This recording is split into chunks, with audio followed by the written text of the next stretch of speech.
aspek-aspek akuntabilitas. Yang pertama, akuntabilitas adalah sebuah hubungan. Yang kedua, akuntabilitas berorientasi pada hasil. Yang ketiga, akuntabilitas membutuhkan adanya laporan. Yang keempat, akuntabilitas memperbaiki kinerja. Fungsi akuntabilitas sendiri yang pertama yaitu untuk menyediakan kontrol demokratis atau peran demokrasi. Yang kedua, untuk mencegah korupsi dan penyalahgunaan kekuasaan atau peran konstitusional. Yang ketiga, untuk meningkatkan efisiensi dan efektivitas atau peran belajar. Tingkatan akuntabilitas sendiri itu terbagi atas 5 atau terdiri atas 5. Yang pertama itu akuntabilitas personal, yang kedua akuntabilitas individu, kemudian ada akuntabilitas kelompok, tingkatan selanjutnya akuntabilitas organisasi, dan tingkatan tertinggi itu akuntabilitas stakeholder.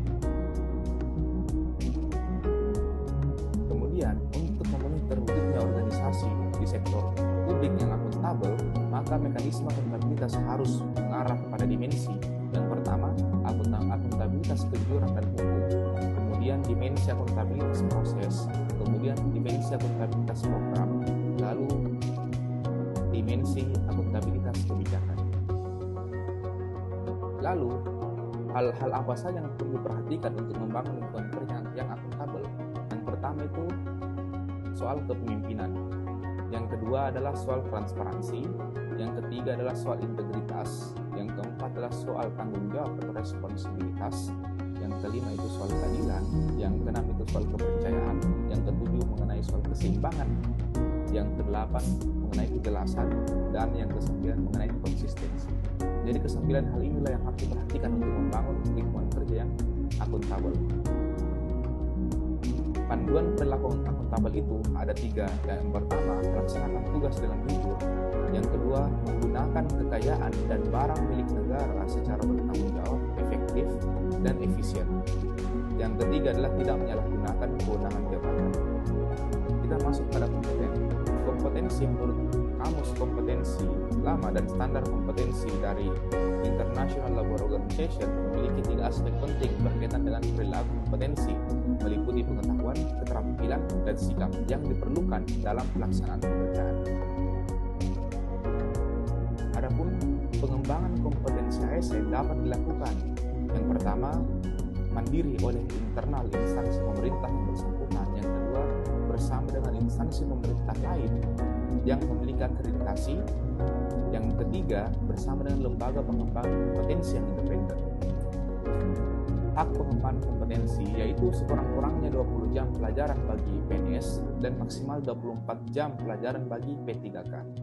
Sesuai Permen PAN RB nomor 38 tahun 2017 tentang standar jabatan ASN telah ditetapkan bahwa setiap pegawai perlu kompeten secara teknis, manajerial, dan sosiokultural. Lalu, jalur pengembangan kompetensi ASN.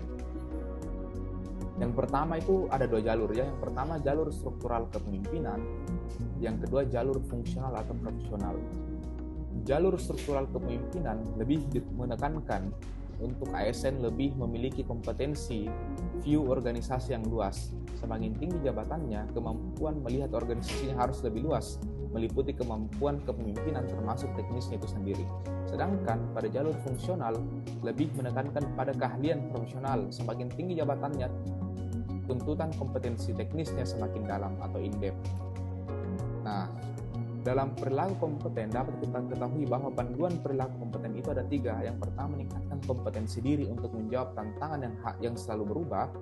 Yang kedua, membantu orang lain belajar. Yang ketiga, melaksanakan tugas dengan kualitas terbaik.